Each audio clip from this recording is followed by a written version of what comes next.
I want you to close your eyes for just a moment and imagine yourself in a place where you feel the safest, the most comfortable, protected. Probably a place from your childhood where you want to come back again and again, when you want to feel this tranquility and happiness that somehow we lose when we become adults. Did you imagine it? Good.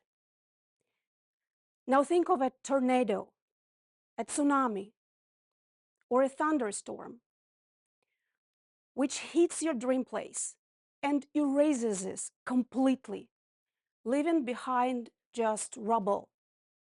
How does it feel? Scary, devastating, unfair, desperate. All of it, right? This is how I felt when I woke up in the morning of February 24th, 2022, in my bed. Because the sound of bomb explosions were coming from various directions, again, and again. I turned to my husband and asked, "Has it started?" And he nodded yes. At that moment, I still couldn't believe that what was vibrant, full of plans, rich life just yesterday is completely gone. There is nothing left.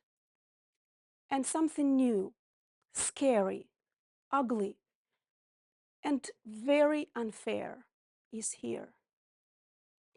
That was a moment for the millions of Ukrainians to feel devastated, who were running from the war, protecting their lives, protecting their children. Many were killed on that night. You know what happened in the months and years after that?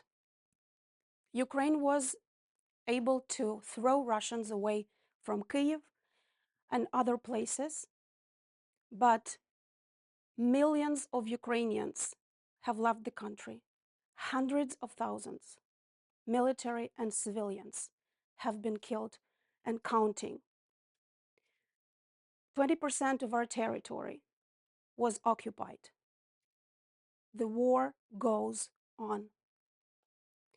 We could have found ourselves in a completely different scenario because Ukraine and the world were not ready for this kind of the war.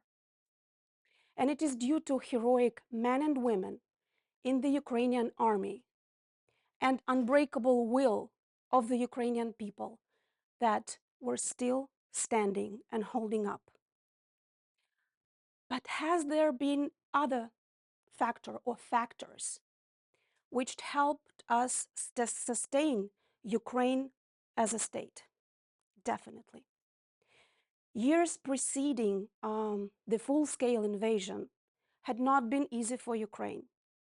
We had gone through two revolutions, both aimed at democratic transition and severance from the Soviet legacy and the influence of Russia, which invaded Ukraine in 2014 and occupied part of our territories. Despite this, we had been able to continue with our democratic reforms and building strong institutions.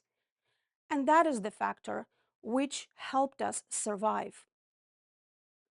I could speak about many quite successful democratic reforms that Ukraine had been able to implement. But let me just exemplify with one of the most successful, actually.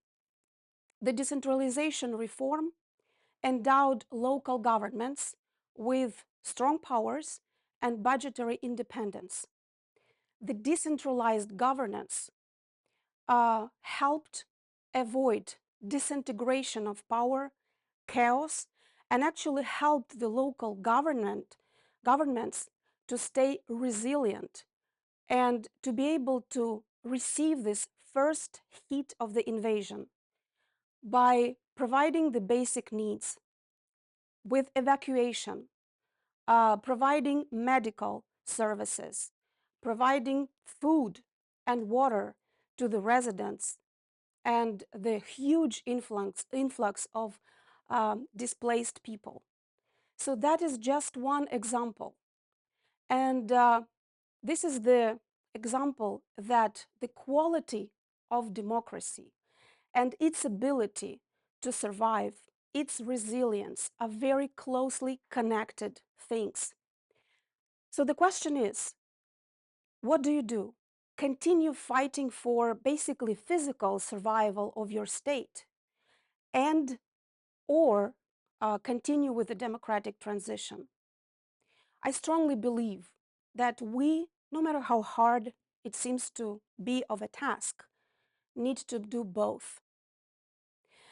According to the polls of the National Democratic Institute, 93% of Ukrainians would like to see Ukraine a fully functioning democracy.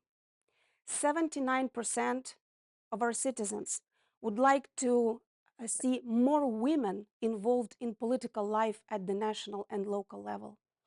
68% of Ukrainians want the rights of the LGBTIQ plus people protected equally with everyone else. Never since its independence has there been such a strong and cohesive support of liberal values among Ukrainians. I think the war has served in a way as a catalyst of this societal demand. The demand is here. What about the supply side? I think we as a society, both the government, political elites, and regular citizens, have to work tirelessly to make sure that we stay united, that we fight the external enemy, but that we prevent any kind of backsliding that actually may happen when it comes to our democratic gains. You may ask, what's the point of working with political parties and helping them prepare for the elections when no elections is on the horizon?